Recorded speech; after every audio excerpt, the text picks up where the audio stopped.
అయినందుకు.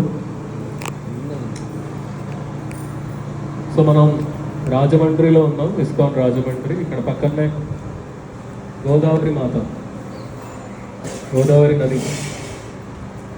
చైతన్య మహాప్రభు దక్షిణ భారత యాత్రలో ఇక్కడి నుంచే అటువైపు వెళ్ళాడు. ఆయన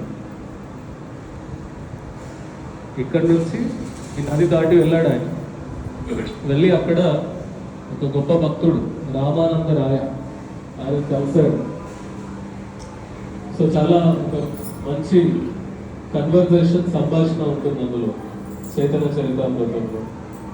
రామానంద రాయ ఆయన గవర్నమెంట్ ఆఫీసర్, తర్వాత ఆయన కంప్లీట్గా డివోటీ అయిపోతాడు. సో ఇదొక గొప్ప క్షేత్రం మన గౌడీ వైష్ణవ సంప్రదాయానికి. ఈ టెంపుల్ కూడా కట్టింది సత్య గోపీనాథ్ ప్రభు. చాలా సంవత్సరాల క్రితం ఆయన కట్టాడు.